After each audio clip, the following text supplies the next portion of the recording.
Bonjour et bienvenue à l'Assemblée chrétienne Vimont-Hauteuil. Mon partage aujourd'hui s'intitule « Vivre avec un cœur élargi ».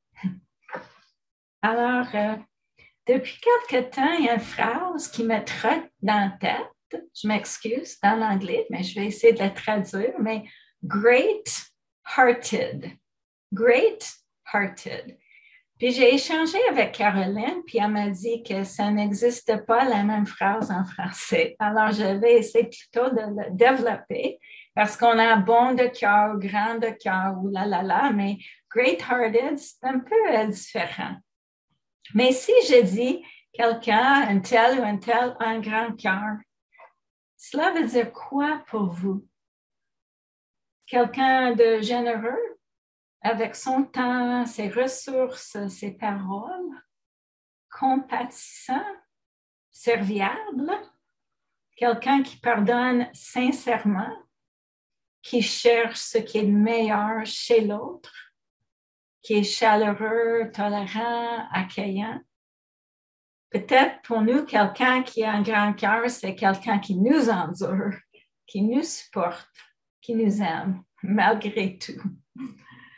Je cherchais la définition dans le dictionnaire Webster et j'ai trouvé ces synonymes. Noble, courageux, magnanime. Cette dernière fois, j'utilise ce mot et j'ai beaucoup hésité à la prononcer. Ça veut dire très généreux. Alors, si vous pensez à ces qualités, noble, courageux, généreux, vous pensez à qui? Qui, parmi vos connaissances, les membres de la famille, de l'Église, mérite cette description? Noble, courageux, généreux, quelqu'un avec un grand cœur, great-hearted. Évidemment, nous pouvons penser avant tout à Jésus-Christ, car qui a eu un plus grand cœur que lui? Quitter la gloire et la beauté et l'harmonie et la perfection et la sécurité du ciel pour être né dans une étable, être réfugié, être pauvre, être un juif à la merci d'un empire sans pitié, être un nobody, mal compris, rejeté, maltraité, trahi, vendu, torturé, humilié, soumise à une peine de mort aux mains des bourreaux les plus cruels et les plus indifférents. Et chaque jour de sa vie parmi nous, choisissant de rendre l'amour pour la haine, la passion pour l'indifférence, le pardon, de toucher l'intouchable, de cerner le trésor à travers les décombres, du potentiel dans les ruines, enseigner fidèlement les sourdes, donner somptueusement aux ingrats, se promener en faisant le bien et en défaisant le mal à grand prix et volontairement, bénévolement, laisser couler son sang pour notre purification et livrer son corps pour notre libération. Noble, généreux, courageux.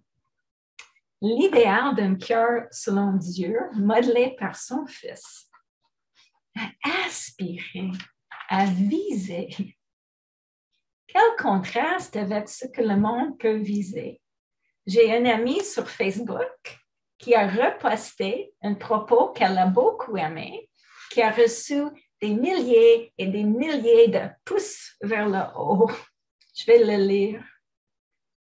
Plus je vieillis, plus je me rends compte que je ne veux plus être entourée de drames, de conflits ou de stress.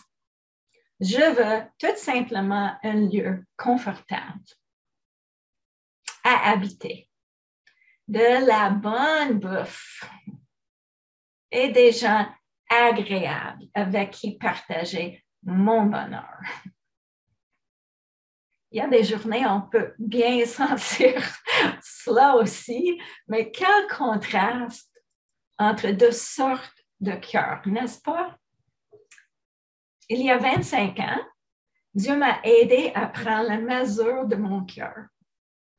Et je n'étais pas impressionnée. J'étais à l'église et on prenait le Saint ensemble. Les chaises étaient dans un cercle, alors on était tous face à face. Et un verset qui est venu à l'esprit, 1 Jean 4, 20, si quelqu'un dit « j'aime Dieu » et qu'il haïsse son frère, il est menteur. En effet, il ne peut pas aimer Dieu qu'il ne voit pas s'il n'aime pas son frère qu'il voit.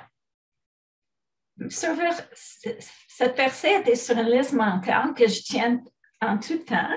Les versets que je ne comprends pas, je les accepte, mais je ne capte pas qu'est-ce que Dieu veut dire par ça. Et dans le temps, je me disais, c'est évident, j'aime Dieu. Il est généreux, il est amour, il est doux et tendre et bon envers moi. C'est sûr qu'il y a les gens, j'ai de la difficulté à aimer, sont égoïstes, critiques, blessants, ingrats, comme moi. Quand ce verset est venu à l'esprit, je le méditais encore, puis je disais encore à Dieu, non, je ne comprends vraiment pas qu'est-ce que tu veux dire par ça. Mais cette fois-là, j'avais l'impression que Dieu m'a répondu. Alors, je vais essayer de mettre en mots ce que je l'ai senti, ce qu'il me disait dans ces moments. Aide-moi, Seigneur, et parle mieux que moi. Tu ne peux pas prendre la mesure de ta capacité à aimer Nancy en le faisant avec moi. Comme tu sais, je contribue de l'amour. Je donne et je donne et je donne. C'est normal que tu éprouves des sentiments d'amour envers moi quand je viens de remplir ta mesure d'amour. Même chose avec une autre personne qui contribue à ta vie. Elle fait les dépôts dans la mesure de l'amour que tu ressens. Si tu veux savoir ce que toi, tu contribues à la mesure de l'amour qui est dans ton cœur, prends la vraie mesure avec quelqu'un qui ne contribue rien à la mesure de l'amour que tu ressens. Voilà ta vraie capacité d'aimer. Quand c'est juste toi qui remplis la mesure, tu prends la vraie mesure. Wow!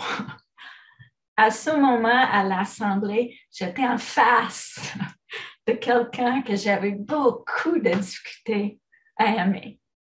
Envers elle, j'ai éprouvé le ressentiment, le jugement, la rancune.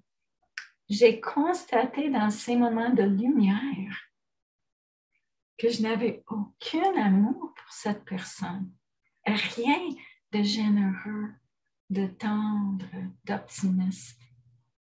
J'avais une façade, un comportement extérieur acceptable, mais peu de véridique ou de sacrificiel venant du cœur.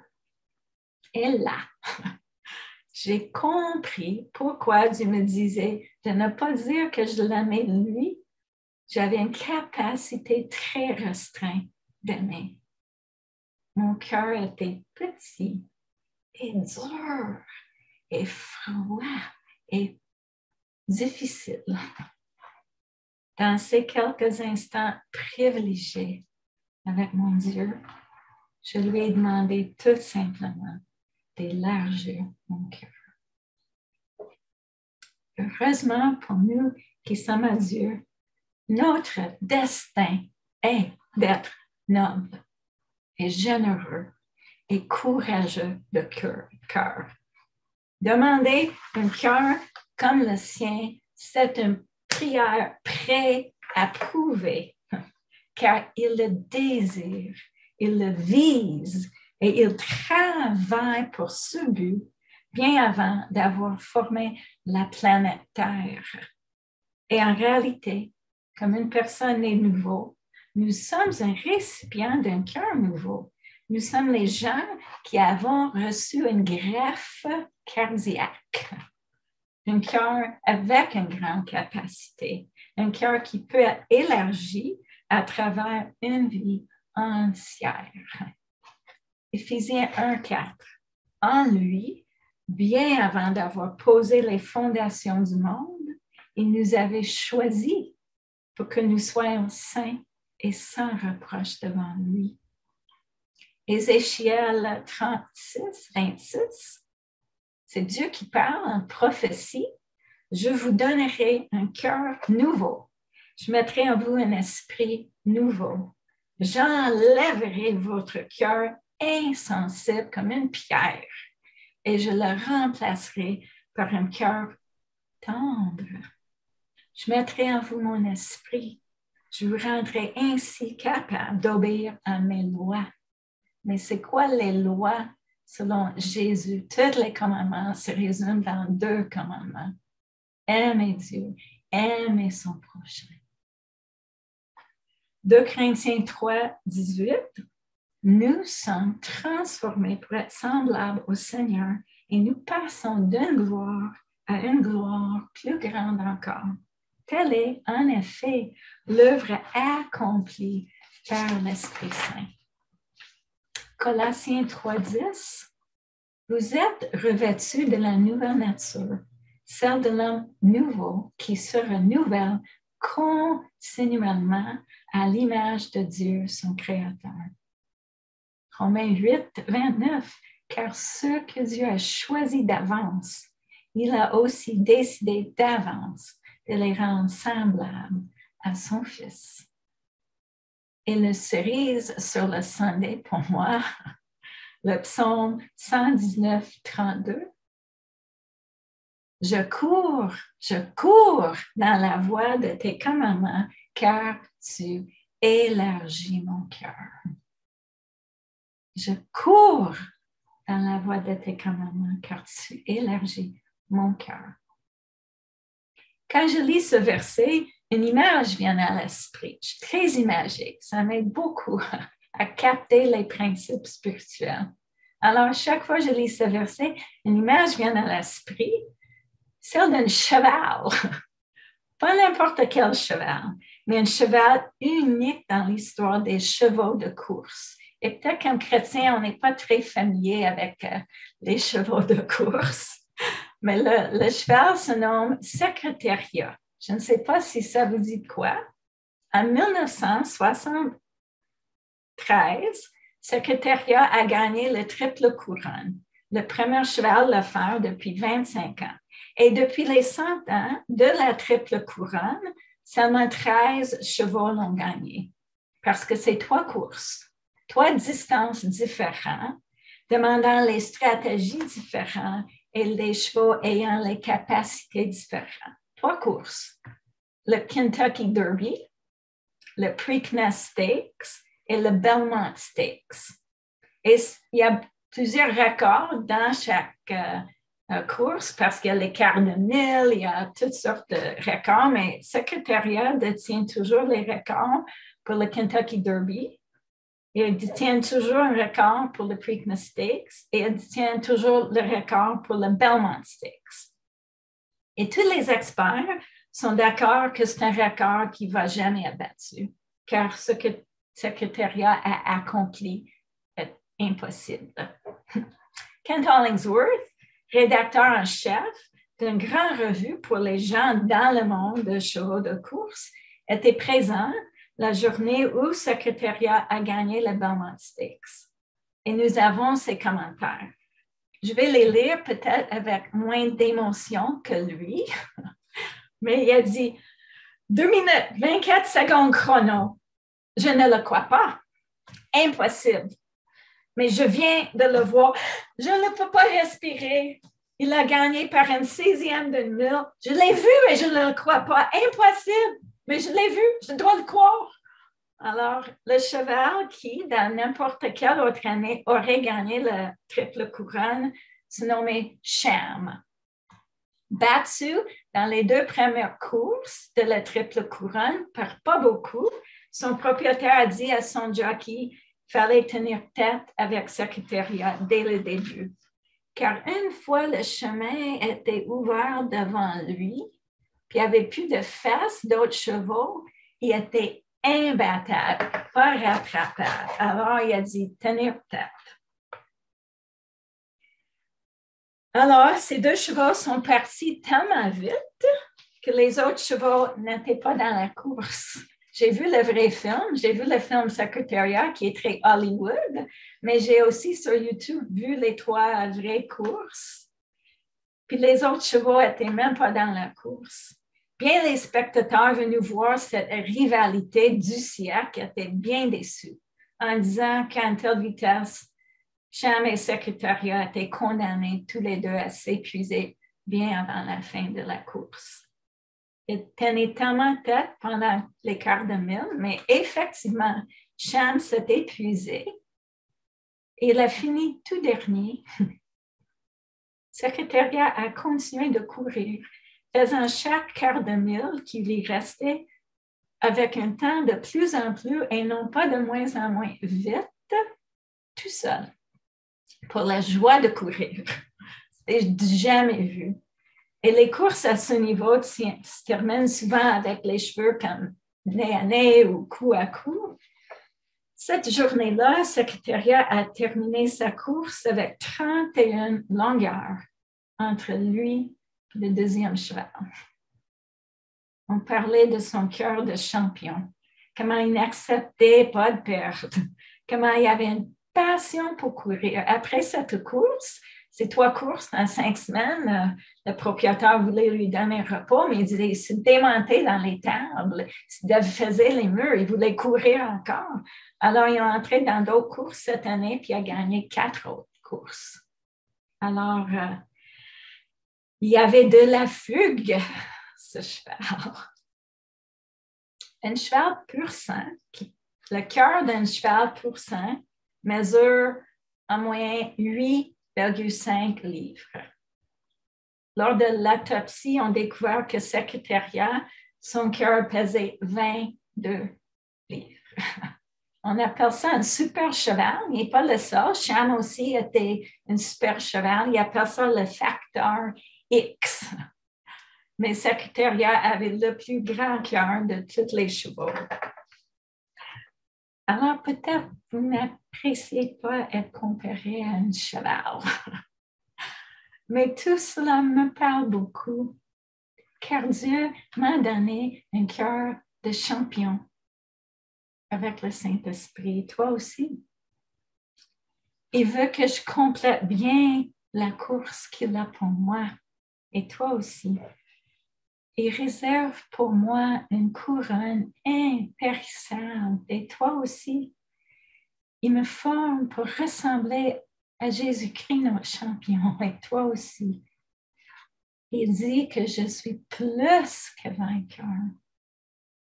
Et toi aussi. Il dit que je fais partie d'une race noble et pure. Et toi aussi. Que j'ai un appel unique. Et toi aussi. Il dit que même quand mon cœur va s'affaiblir, que la personne à mon fort intérieur peut continuer à devenir fort à travers la vie. Et toi aussi. Qu'avec son aide, je croiserai la ligne d'arrivée, non pas en boitant, mais en courant. Que si je reste branché, j'aurai de la fugue pour son royaume jusqu'à ma dernière journée. Car j'ai le facteur X. Il s'appelle le Saint-Esprit. Et toi aussi. Et c'est lui qui fournit, qui maintient et qui élargit le cœur nouveau qu'il m'a donné. C'est Dieu qui fait le travail. Il transforme le cœur. Il partage son cœur avec nous. C'est lui qui renouvelle nos forces, qui fortifie, qui purifie. C'est son désir. Il faut être théocentrique, le cœur que Dieu veut pour moi. Par la souffrance, par la croyance, par mes temps avec lui, mes temps avec son peuple. Toutes les expériences de la vie, tous les jours de la vie peuvent élargir le cœur. Les joies. J'ai lu une prophétie en regardant dans la concordance tous les mots qui parlent d'élargir. Il y a une prophétie dans le livre des rois qui se traduit dans ma version, ton cœur va éclater de joie. Mais dans l'hébreu, ça veut dire littéralement, ton cœur va être élargi par la joie. J'aime ça plus que la souffrance. Mais comme tout récipient de greffe, je dois prendre soin de mon cœur nouveau en vivant selon mon identité en Jésus-Christ, en obéissant, en ayant confiance, en marchant sur la voie qui m'indique, en acceptant de faire les œuvres bonnes que lui, il a préparées d'avance pour moi, en faisant face avec honnêteté et hardiesse à qui je suis et ce que je ressens, en coopérant avec son Saint-Esprit en moi, en priant, élargis mon cœur pour que je puisse courir dans la voie de tes commandements. Si médicalement parlant, un cœur élargi n'est pas une bonne chose pour la vie et l'espérance de vie, dans le monde spirituel, avoir le cœur élargi nous permet de courir dans la voie de ses commandements tous les jours de la vie. Et si Dieu donnait un tel cœur à un cheval pour qu'il puisse bien courir, qu'est-ce que Dieu donnerait à un enfant qui prie avoir un cœur élargi? Il veut bien que nous soyons tous les gens à grand cœur. Il l'a payé pour. Est-ce que moi, je le veux? Car quant à nous, nous sommes entourés de cette grande foule de témoins, bien plus qu'au Belmont Stakes. Débarrassons-nous donc de tout ce qui gêne notre marche et du péché qui s'accroche si facilement à nous. Et courons résolument la course qui nous est proposée. Gardons les yeux fixés sur Jésus qui nous a ouvert le chemin pour courir. Hébreux 12, 1 et 2. Alors, je dévance un peu la semaine de prière et de jeûne qui s'en vient en parlant de cela. Mais si on entrait dans cette semaine ayant déjà prié, que Dieu élargisse nos cœurs, nous allons bien recevoir ensemble tout ce qu'il a pour nous. Amen.